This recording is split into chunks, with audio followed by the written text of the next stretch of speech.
Namaku Loki. Beberapa bulan ini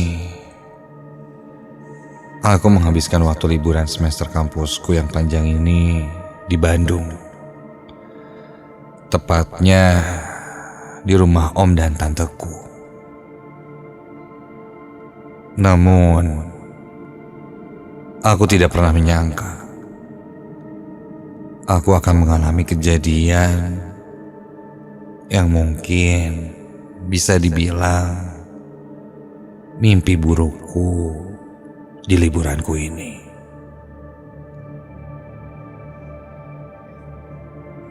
Asalku memang bukan dari Bandung. Aku berasal dari Sukabumi. Namun sudah jadi kebiasaanku jika liburan pasti ke Bandung. Aku hanya mempunyai satu saudara yang tinggal di Bandung, yaitu om dan tanteku. Sebut saja namanya Om Iwan dan Tante Rima. Mereka bisa dibilang pasangan muda. Anaknya saja masih kecil dan kembar. Namanya Rere dan Rara. Umurnya 6 tahun.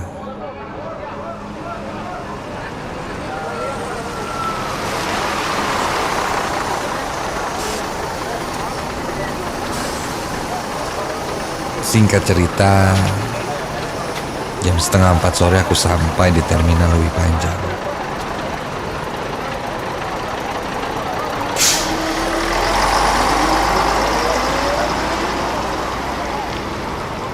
Bergegas aku menghubungi Om Iwan karena aku mau menuju rumahnya. Setelah mengobrol lewat telepon, ternyata rumah Om Iwan sudah pindah. Yang asalnya di ujung Berung, kini katanya pindah ke daerah Ciwastra. Aku pun diberi alamat rumah barunya itu. Dan segera setelah itu, aku pun menuju ke sana menggunakan ojek online.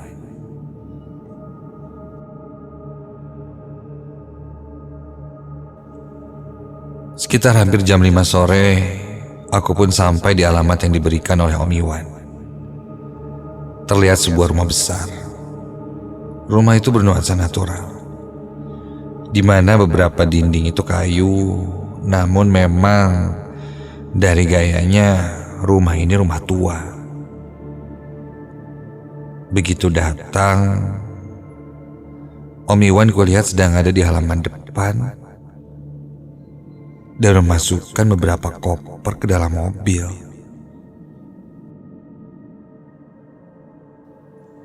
Om, Assalamualaikum.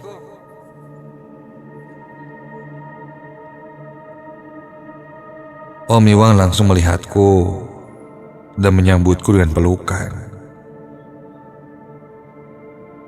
Dia bilang aku datangnya dalam kondisi waktu yang tidak pas, terlalu mendadak katanya. Om dan Tante sudah merencanakan pergi ke rumah mertuanya di Purwakarta dan akan menginap sekitar 2 hari di sana.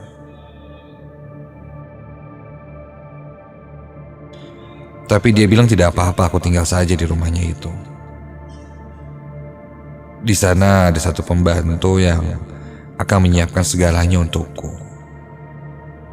Biani namanya. Aku agak kecewa, tapi ya mau bagaimana lagi. Ya Om, padahal baru datang, Om udah mau pergi. Ya udah deh, gak apa-apa. Makasih ya Om. Aku pun diajaknya masuk. Rumah barunya Omku ini luas sekali, terutama ruang tengahnya. Ada TV yang besar, karpet yang luas, dan di pojoknya ada tangga besi menuju lantai 2 yang jaraknya memang cukup tinggi. Di ruang tengah itu ada beberapa mainan, ada trampolin kecil, dan juga buku beserta krayonnya yang berserakan. Kalau itu sih pasti punya si kembar. Di dalam aku bertemu Tante Rima yang menunjukkan kamarku selama menginap nanti. Tak lama setelah itu mereka pun pamit. Kulihat jam menunjukkan jam 6. Biani menyiapkan makan malam untukku yang sudah tersedia di meja makan. Om dan Tante sudah pergi sejak tadi. Kini suasana rumah menjadi sepi. Om Iwan ini memang dari keluarga yang cukup berada. Hidupnya enak sekali. Ya, beruntunglah aku bisa sedikitnya merasakan kemewahan ini. Aku duduk bersantai di sofa yang cukup lebar. Saking lebarnya, aku bisa merebahkan badanku. Ingin rasanya menyantap makan malam yang disediakan Biani di meja makan itu. Tapi entah kenapa aku lebih memilih tiduran. Entah mungkin karena aku kecapean juga, sampai aku pun terlelap tidur.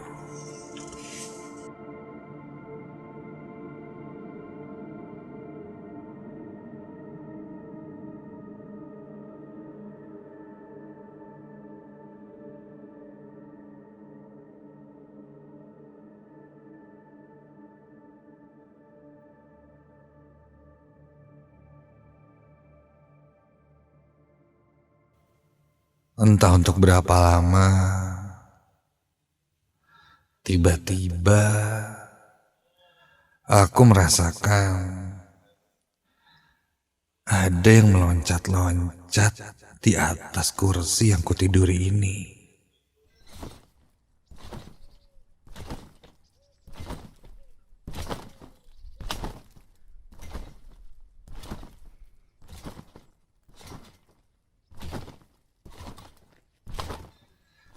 Sangat terasa olehku. Bahkan ada kaki yang sempat menyentuh betisku. Samar terdengar juga suara anak kecil yang sedang bermain.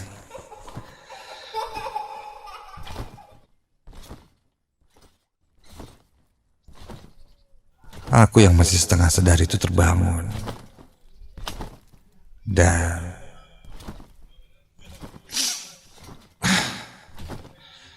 di atas kursi itu tidak ada siapa-siapa, hanya aku. Dan kini kondisi ruang tengah ini gelap. Hanya lampu dapur saja yang masih menyala saat itu. Sampai pandanganku teralihkan pada tempat bermain anak-anak. Di sana kulihat ada anak kecil perempuan yang meloncat-loncat di atas trampolin.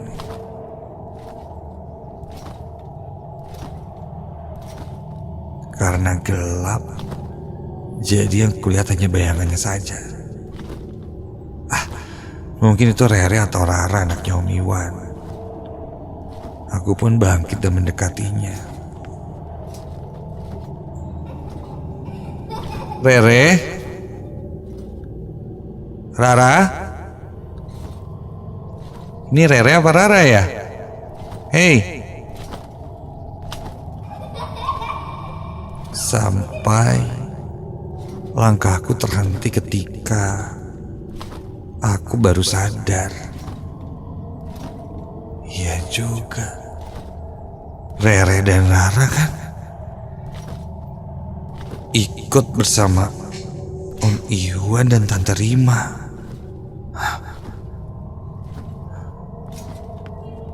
Lalu anak kecil perempuan ini siapa?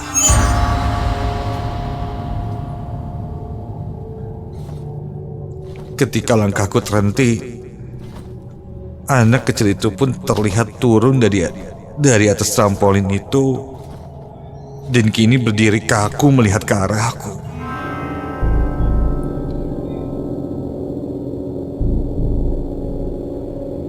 Bentuknya masih terlihat gelap, hanya siluet bayangan hitam saja. Pelan-pelan, anak perempuan itu mulai berjalan mendekatiku. Dan tiba-tiba langkahnya semakin cepat. Semakin cepat mendekatiku hingga ketika terkena cahaya lampu dapur, astaga, kulihat sosok anak kecil dengan badan yang hitam legam. Kepalanya agak lebih besar dari anak-anak pada umumnya, dengan rambut panjang, lalu matanya putih yang membelalak dan mulutnya tersenyum. Dia mengangkat kedua tangannya ke depan dan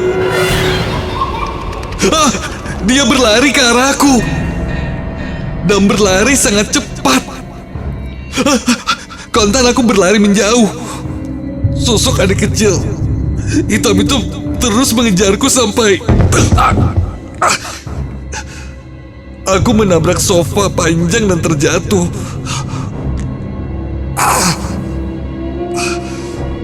Dan kulihat lagi, sosok itu sudah hilang.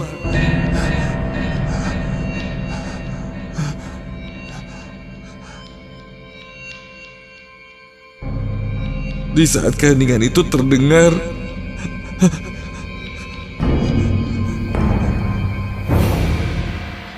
suara langkah kaki menuruni tangga besi yang tak jauh di depanku. Kulihat seorang perempuan turun dari tangga. Bi Ani? Bi?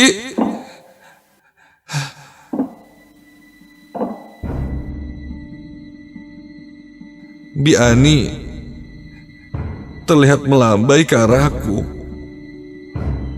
menyuruhku mendekat. Kontan aku mendekatinya. Namun begitu sampai di depanku, ini bukan Bi Ani, melainkan sosok perempuan dengan wajah pucat, sangat pucat. Pipinya tergurat urat-urat berwarna biru dan matanya sangat tajam menatapku. Dan tiba-tiba sosok perempuan itu badannya memanjang dan menjadi sangat tinggi hingga menyentuh langit-langit lantai 2. Dan ya Tuhan, lehernya pun kini memanjang dan meliuk-liuk hingga wajahnya terus semakin mendekatiku. Sontak aku langsung berlari keluar dari rumah itu.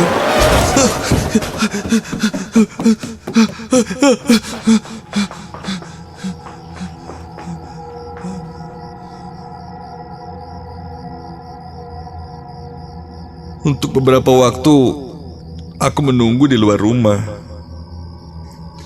Sampai Bi Ani menyusul dan menanyakan kenapa aku berada di luar rumah. Kupastikan dulu itu benar-benar Bi Ani kali ini. Lalu aku menceritakan apa yang kualami tadi. Bi Ani hanya tersenyum dan berkata Mungkin gara-gara aku tidur di waktu maghrib, jadi aku diganggu sosok-sosok yang ada di sana. Sebuah mitos pamali ketika tidur di saat maghrib ternyata memang benar adanya. Dan rumah tua itu katanya memang ada penunggunya. Sudah 3 tahun kosong semenjak rumah itu dijual. Dan menurut warga sekitar, memang sering terdengar suara anak kecil dan perempuan menangis atau tertawa dari dalam rumah itu ketika rumah itu masih kosong.